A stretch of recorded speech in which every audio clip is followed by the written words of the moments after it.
What is going on, everybody? Welcome back to the 12 Games of Christmas presented by the Unlockables podcast. My name is Eric. I am your host as always. I'd like to thank you for tuning in wherever, whenever in time and space you might be located to our end of year Christmas celebration of all things video games and one great year of the Unlockables podcast. We're in the thick talking about 12 of my favorite games that I played this year for Christmas, and it's been a lot of fun. We've had a lot of amazing guests, but that is not about to stop now, as I have another incredible guest with me on this episode. If you ask me, I wouldn't touch that dick dragon with a 39.5-foot pole. It is, of course, my good friend Chris Coplien from the Retro Hangover podcast. Chris, how you doing today, sir? Hello, man, and I appreciate your disdain for the eggplant dragon. Actually, I don't think I do appreciate it. Why wouldn't you touch it? You should always touch. I mean, it would be fascinating if you actually saw one in real life, just all shiny and big and bulbous. I would have to agree with you. I was just trying to... I've been doing Christmas Carol-themed intros for all of the guests, as everybody should know by now.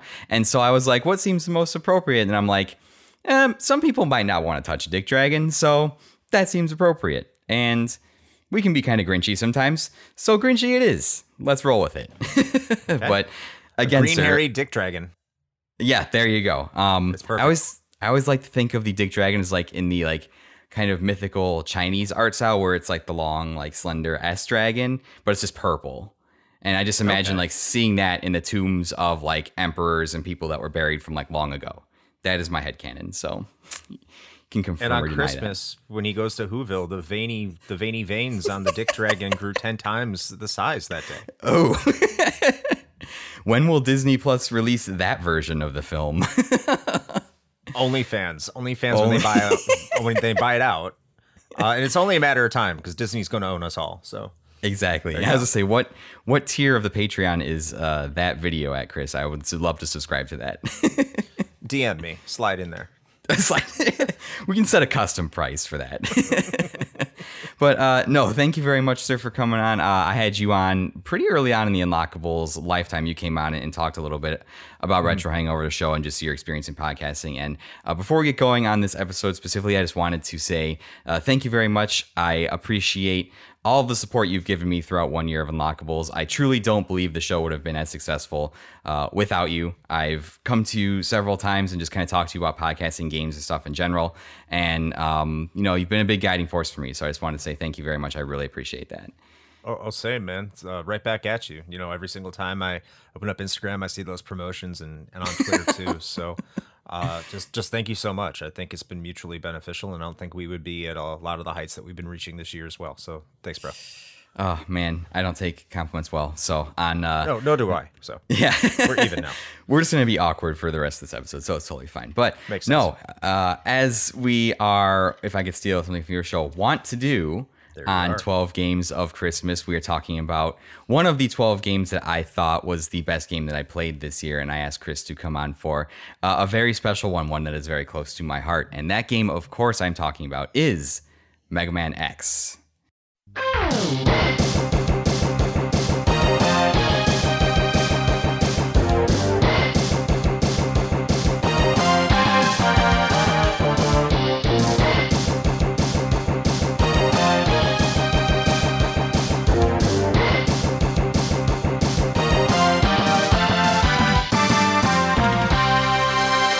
Mega Man X, better known by its Christian name, finally a Mega Man game on the Super Nintendo. It's developed and published by our good friends over at Capcom, released in Japan on December 17th, 1993, with a North American release brief 1 month later in January of 1994. 88.5 rating on Game Rankings, 4.75 out of 5 for GamePro, 9 out of 10 Nintendo Life, 9 out of 10 IGN, 26 out of 40 on Famitsu. Famitsu on some bullshit there. I don't know what they were doing there. According to the most accurate sales numbers I could find, it sold 1.165 million units worldwide by 2001. But I don't think that's counting the infinite number of times that this game has been ported to literally every single console in existence. Most recently by the Mega Man X collections that came out in 2018. Mega Man X led to 7 direct sequels and a completely separate spin-off series on the GBA starring everybody's favorite long-haired robot, Zero. Christmas meter on this one, I gave it 5 out of 10 candy canes. The Chill Penguin stage is wintry, got kind of some Christmas vibes from it. And something about just killing robots and stopping a robot rebellion put me in the Christmas spirit. Not really sure what that's about, but gave it a solid 5 out of 10. So, Chris, I wanted to bring you in here, sir. I wanted to get what is your experience with Mega Man X, playing this game in the year of our Lord 2022, and why should we be talking about this game at the end of the year when there's so many new shiny AAA modern games out there? Oh, dude, like I've been playing Mega Man X forever. I've been playing it since 1994. And you're asking me why you should play this game? Because it's fucking awesome, man. Like, you want to know why you should play it for Christmas? Because you should have played it in spring. If you didn't play it in spring, you should have played it in summer. If you didn't play it in 100%. summer, you should have played it in fall. And now if you're here the entire year and you haven't played it yet, what is wrong with you? You need to play this game at least once per year. At least once per year. So if you haven't played it up to this point, this is the perfect game to play for Christmas because it's just great. Like, why wouldn't you play this game? Especially if you like Mega Man. What is wrong? Wow. Yeah, play this game. I think we didn't end it there. I mean, that's what more do I need to say? I think that's the selling point right there. If I'm being 100% honest. Yeah. No, yeah. And there you go. Chill Penguin and Terminator takes place during winter, I think. So, I mean. Die Hard's a Christmas movie, so why can't Mega Man X be a Christmas game? I mean. Yeah, you can jump on towers and stuff. I guess. This is already derailed. I don't even know what I'm doing with my life anymore. No, yeah. So I kind of got to ask you here. You obviously have a much longer breadth of experience with the Mega Man series as a whole, and Mega Man X. Me being probably one of the younger people in our little community we have going on here. So when you played this game in 1994, I was a whopping 3 years old. And I don't even know if I had developed fine motor skills to hold a controller yet. So my first experience playing this game was in like the mid 2010s. I think I probably emulated it. Don't tell Nintendo. I don't want them to come and like arrest me or anything. They don't care unless you put it on a ROM site. Perfect. Yeah, with boobs. Oh, Jesus. You know, like hot MILFs in your area. Those are the ROM sites they care about. Well, exactly, because why would they want hot MILFs to diminish their family-friendly brand, which, you know, is kind of the selling point. But some would argue that maybe that would make them more popular. I don't know. I don't know what I haven't, as a marketing professional, researched what, you know, the demographic of hot MILFs in your area might be. There might be some crossover there. I'm not sure. I think you do know. Oh, man. Yeah, so I played this game in the mid-2010s when I had developed a little bit more of my fine motor skills, not from hot MILFs, but from playing video games. And might be some crossover there as well. Okay.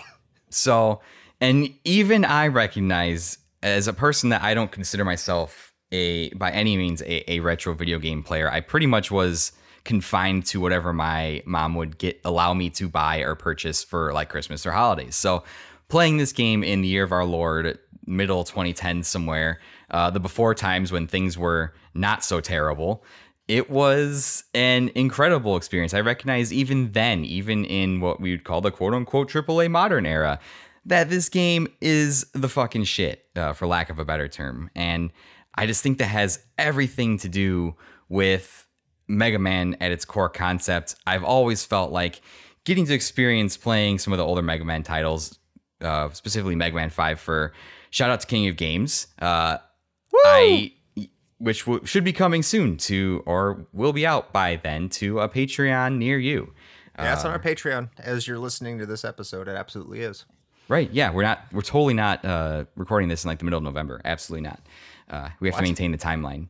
But I totally lost my train of thought again. God damn it. Whatever. You're talking about Mega Man 5. Mega Man 5. The eggnog's kicking in, I swear to God. Yeah, so even playing Mega Man 5, like, I've always felt like the Mega Man games were, like, very well designed, had pretty tight controls. I never really felt like, yes, they were difficult, but I didn't really feel like they relied on bullshit to be difficult. I always felt like the difficulty was at a pretty fair curve, and these games were always fun to play. And the Super Nintendo version, Mega Man X, just kind of elevated all of that shit to the next level when it made the jump to the 16-bit era. Oh, dude, yeah, it absolutely did. I remember when this game came out, again, back in, as you are saying, the year of our Lord, 1994. And I remember being excited for it because we kept on getting all these Mega Mans on the NES. And it's like, fucking Mega Man 6 in like 1993. Right. The Super Nintendo's been out for 2 years now. It's okay, Capcom. You can move on. People will accept you. And we didn't get Mega Man 7. We got Mega Man X, which was weird because I thought there was 3 missing Mega Men, or at least 2. And Right. it's like, oh, we're going, okay, Roman numerals, fine. But I like, how do I put it? Like, it was so cool and futuristic, and it felt like it moved the series forward in such a drastic way. And Mega Man was already a series very well, that controlled, like you said, very well. Everything was, for the most part, really well balanced. And you learned what to do through exploration and just trying things out, which not everyone likes, and I can understand that. But you got to Mega Man X, and like the graphical overhaul is such a jump. And you look at how good it looks, and like it contains everything that was in the original Mega Mans. You have your Mega Buster. You have it's not a slide anymore. It's a dash. And you're like, what is this? But it works. And I can jump on walls, and I can ride on cars, and like this is cool. Ride on cars. Yes. Love Ego Raptor.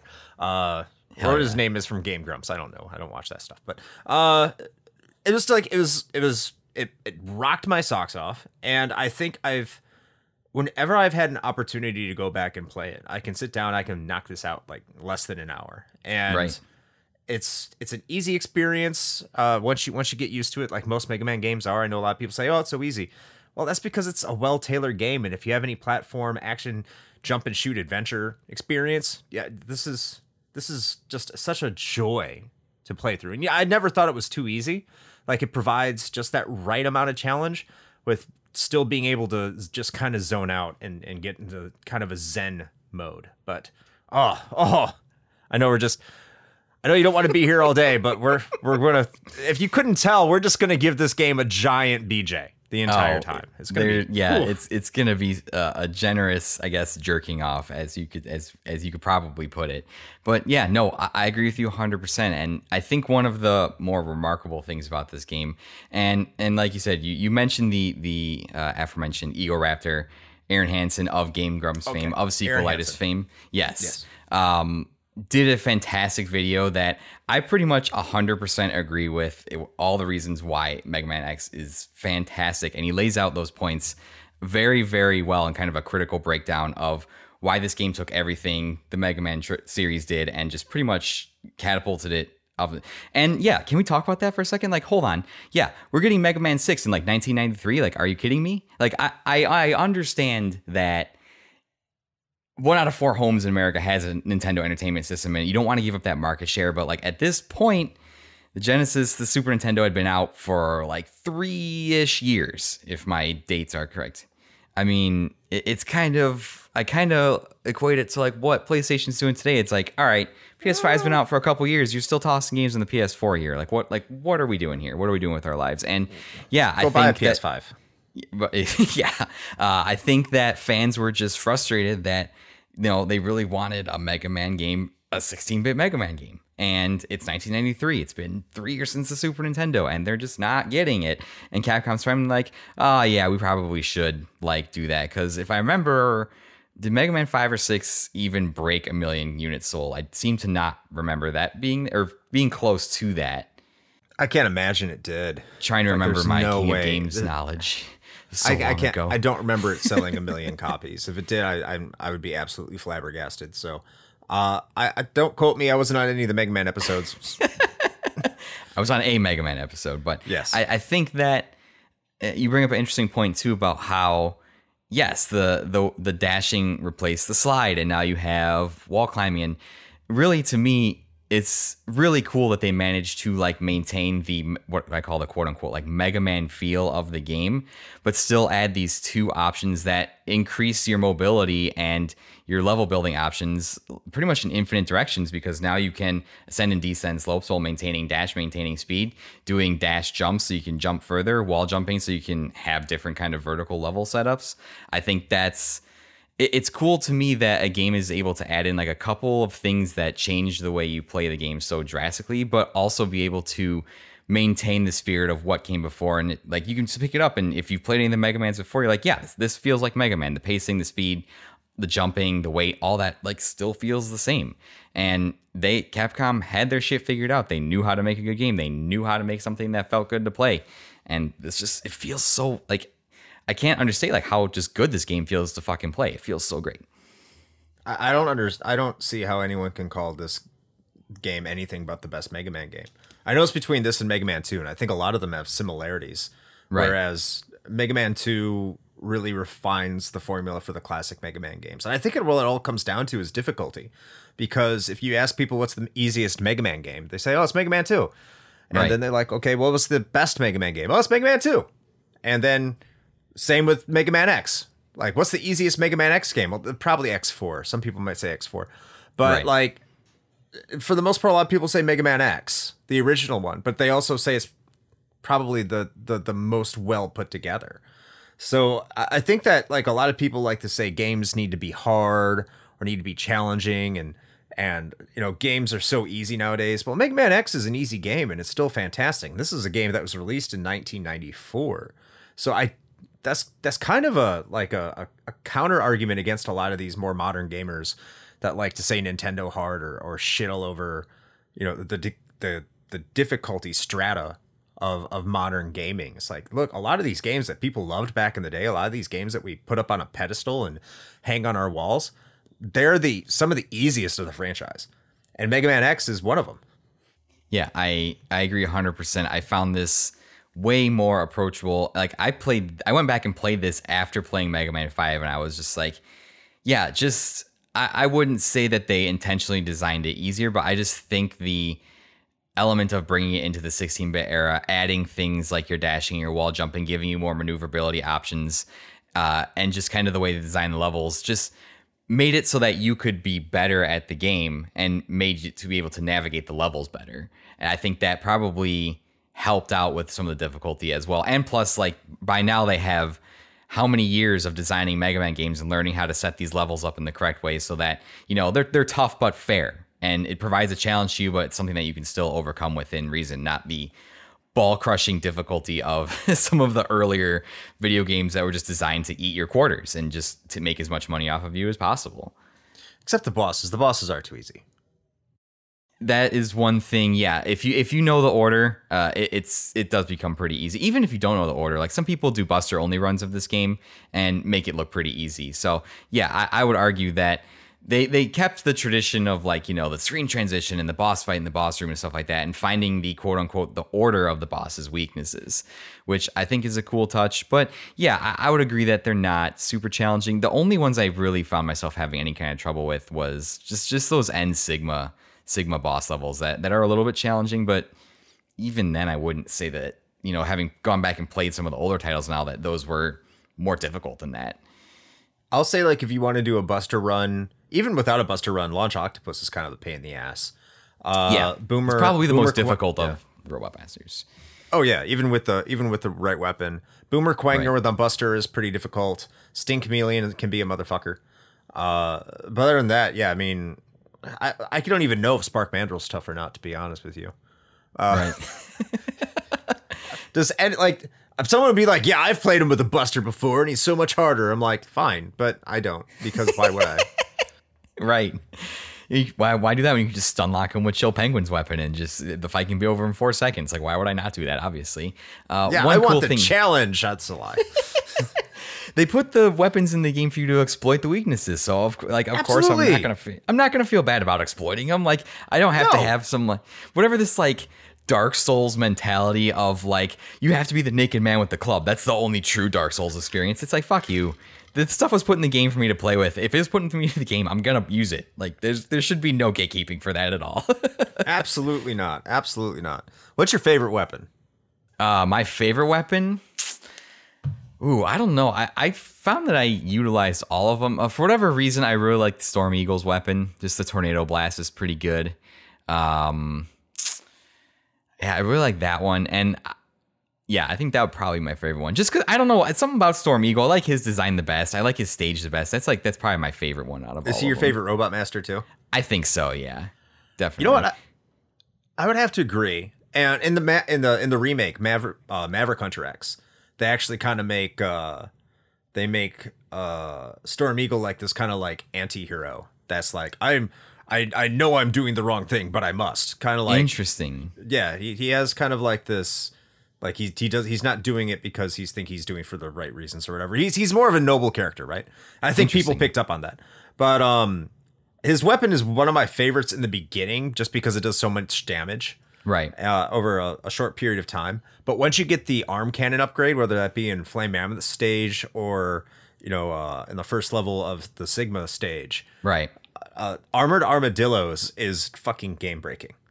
That's something that they bring up too. And I remember this specifically from the Eagle Raptor video too, where it's like, if you're at that Sigma boss fight and like you have all your E-Tank stuff and you die and you go back to whatever checkpoint it is before the Sigma fight and you've used all your E-Tanks, you can just use the charged up Armadillo shot to put like that shield around you, and then those things come out of the wall and you can just kill them over and over again just to recharge your E-Tanks pretty much and recharge all your weapons and stuff. So yeah, I agree. That is completely overpowered. I found myself at those end stages too using the charge up Sting Chameleon and Vulnerability, just kind of like sprint past all that bullshit and not even deal with it. Just be like, yeah, and that's another thing too. If you get the arm cannon and the upgrade for Sting Chameleon's weapon, you can literally just go invincible and run through the stage. So like, what are you talking about? for the most part. The most useless is definitely Flame Mammoths. I hate his weapon. Oh, I agree. I think that's stupid. And I kind of like to, one of the things that they did in this game as well is if you don't go in the predetermined order, at least my brain thinks of it this way. If you don't go in the predetermined order, there's some cool things that like can happen that affect the stages if you play certain stages first. So like, for example, if you play Chill Penguin first, which you like should probably always do because that's where the dash boots are. I believe that affects Flame Mammoth stage by like flooding it with snow, if I believe that correctly. Yeah, it makes the magma ice. Yes. And then if you do Storm Eagle stage before you do Spark Mandrill stage, the ship that he's on like literally crashes into Spark Mandrill stage and like breaks a bunch of shit. So I think that's really cool. That's not something that I had experienced in a Mega Man game before. And it kind of provides like this alternate path where it's like, hey, if you do things kind of out of the predetermined order, like then some different stuff happens. Like I know normally you're supposed to go like Chill Penguin, then Spark Mandrill, because that's like the natural progression of like what weapons are effective against what Robot Masters. Right. But for whatever reason, I don't find Storm Eagle difficult. So I would always do Chill Penguin then Storm Eagle just to like those stages back to back, and then go do the Spark Mandrill stage because then it's fucked up and it's easier to get through because a bunch of the hazards are just wiped out. No, I mean that's the exact order I go into. I start with Chill Penguin. Then I go to Storm Eagle, and then I'll either do Flame Mammoth or Spark Mandrill. One of the two. It doesn't really matter. And then I'll go to I'll do the remainder in the natural order of things, so to speak. So then Armored Armadillo, Launch Octopus, Boomer Quagner, Sting Chameleon. And yes, that's just the way I do things. Let me ask you, I saw in your notes here, we had a little blurb in there. I think we both mentioned it. Let's talk about that intro stage. What do you think about that fucking intro stage? Oh, it's classic. I think it's again going back to Aaron Hansen. Now that I know his name, thank you. And Ego Raptor. He's absolutely 100% right. I'm not going to say anything here that he didn't say there. It's the perfect tutorial level. It tells you exactly how you're supposed to play this game. Aside from the dashing, because you don't have the dash boots yet. But right. If you're just approaching this game as a new Mega Man game and you're pressing like down and jump, it's not doing anything, but you played like Mega Man 1 and 2, okay, it might not have a dash because not every game has a dash, so that's all fine. But you learn how to play the game without it, and you learn that you have to some enemies can't have to be hit in certain ways, and some enemies can be jumped over, and you need to wall climb at times, and environmental effects may happen. So it teaches you all these things in this intro stage that you don't really get anything of, but it sets up the plot, which there really isn't much of. It shows you that Zero is cool and he's good, and Vile is bad, and nothing about Sigma really. But it lays out this groundwork that you are a weak robot that's going to get stronger, and it helps develop into the end of the game when you've gotten all these weapons and gotten all these armor upgrades, and now you're powerful. And you compare to where you had at the intro to the first Sigma stage, and you're like, oh wow, okay, like it does everything so perfectly, and it all is established and was possibly, my opinion, I mean, that I can recall anyway, the best intro stage in a video game since Super Mario Brothers. That's the exact point that I have, and I think you 100%. I agree with all the points he makes in his videos, because when he sits there and lays it out for you, you're just like, wow, like it's so obvious, but even though it's obvious, it's so clever the way they did that. And I think that's something that people don't really, especially younger people, or especially people that are just like quote unquote like modern gamers, don't really appreciate, because, you know, I've just for an example here, I've been playing Xenoblade Chronicles 3 for like 20 hours, and I'm still getting tutorial pop-up boxes in that game, but I've been playing it for 20 hours. That was not the way things were done back then. It's like you had to, with the limited memory on these cartridges, like you had to find a way to cleverly teach your players how to play the game through the act of playing the game. You didn't have time for these big expansive tutorials in the starts of your games. Like you just didn't have to. And the way they went about laying the intro stage for Mega Man X is like, I've told like everybody who's come to me and asked me, why do you love it so much? And I'm like, it belongs in the Smithsonian. Like it's that fantastic. It's such an incredible, like if you're gonna go into like video game design, like this should be one of the things that they should point to and be like, okay, play this level. Like it's a real good way of like showing you how you can inform a player just through gameplay. You don't have to like beat him over the head with text boxes and be like, oh, here's your controller map, or like, oh, hey, like do this 5 times to learn this mechanic or whatever, or like, you know, kill this guy 5 times to learn the counter mechanic or whatever it is. It's something that you don't think about now, because like we've been playing games for so many years, and you're just like, yeah, like I know how to play video games, but like back then it was so incredibly clever. And when you just take a second to dissect it and look at it, it's amazing. It's so incredible. And then you don't even think you're being taught. Yeah, you just think you're playing. And that's the hallmark of a good fucking intro stage. Yes. I think, too, one of my favorite things it does is the way it subverts your expectations with Vile, too. I mean, that's a known thing now. It's a known quantity. Everyone knows, even if you don't play this game, I feel like everyone knows it's like, you're supposed to lose to Vile. It's a scripted sequence. Like, that's just how it is. But back then, the way they kind of subvert your expectations with, like, the B-copter not having the health, and then Vile not having health, it's like, you don't know if like you're supposed to be beating him or you're just getting your ass kicked, and it makes you feel helpless until Zero comes in and just is like the fucking coolest guy on the planet, and then sets up this whole theme of like, hey, yeah, you're about to go on this journey and you're gonna become a lot stronger. That's just really good storytelling in a game that, like you said, doesn't have a lot of story to it. No, and you can't trust people who don't like Zero. If you meet someone and they say, I don't like Zero, or Zero's not cool, yeah, automatically they should not be your friend. So you can't trust them. No, I think 100%. And what they did was they put a bunch of people in a room and they just kept refining Zero's design until everybody was like, that's the coolest fucking thing I've ever seen. Oh, absolutely. And then they put it out. Yeah. Oh, when he comes in with the hair flowing, there's a reason he got his own game, because he's just the coolest. I mean, who didn't want to be Zero? Yeah. From what I understand, that was supposed to be his game, but they told Inafune go pack sand or something like that. I'm not sure. I seem to remember that they were like, we don't know like if people will be mad that you're not playing as Mega Man, which I get like from a marketing perspective, sure, but like if just put it out, like the people would have seen that Zero was cool and they would have been fine with it, honestly. So yeah, they spent the next 7 games trying to get you to play as Zero, and everyone was waiting for them to do it. Like, why can't I play Zero yet? And next thing you know, we got like 8 Mega Man X games, and Zero's got his own series, and the rest was history. So no one talks about the Zero series, really, though. Yeah, I didn't have any experience with it. So for better or worse, it is what it is. It's out there. Maybe I'll get to playing them one day, but I don't know. So, Chris, I got to say this. I hear my dogs angrily jangling the bells, meaning they want to go outside. So just to wrap this up, I think we've said heaps some praise on this game. And hey, if you're looking for a good game, a good retro game to go back and play, this is definitely one of them.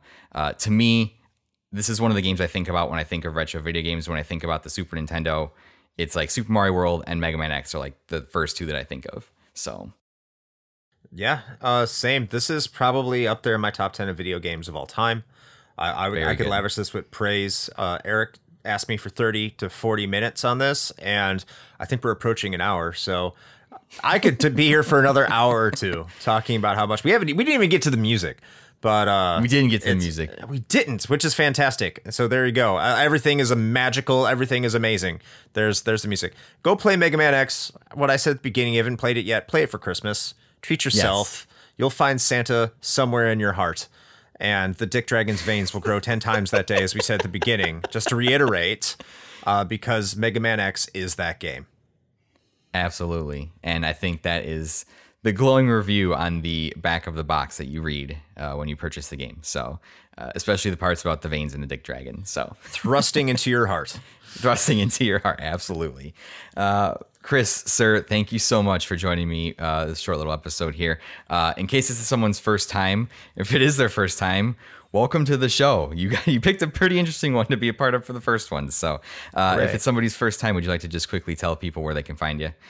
Yeah, absolutely. I'm at me and my partner Shane have the Retro Hangover podcast, and you can find that at linktree/Retro Hangover. That's linktr.ee/Retro Hangover. You can find us on all the podcast players of your choice, whatever it is, catcher, I don't know. But yeah, just go to that link and you can find whatever's there. We do a review show of a retro video game. We define retro as 10 years or older. So go check that out. We also have the King of Games running, and Eric is a guest on there. And we had a great time with that. As a big project. Took us almost a year to complete. Multiple different podcasts and content creators. I'm very proud of it, and Eric did a fantastic job. So if you do like this show, he's on a couple of those episodes where he greatly outperforms expectations because he does better than me. So go check those out. And that once again, Retro Hangover. Thank you. And hey, Eric, thank you so much for having me on. It's always a joy to record with you, and I'm honored to be on this podcast for your 12 Games of Christmas.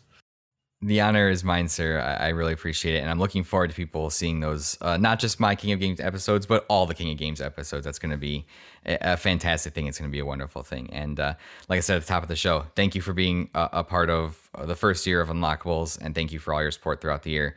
It's been absolutely incredible. And I know that we have many, many future collaborations to come, unless the world ends, which then nobody will be collaborating. So could happen. But I look forward to those collaborations. The world might be ending. Merry Christmas. Have a good night. No, Merry Christmas. Yeah, right. And nuclear winter. Christmas is every month. I think I'll leave it with this piece of advice. Just let the Dick Dragon into your heart and it'll grow 3 sizes. Have a good night, everybody.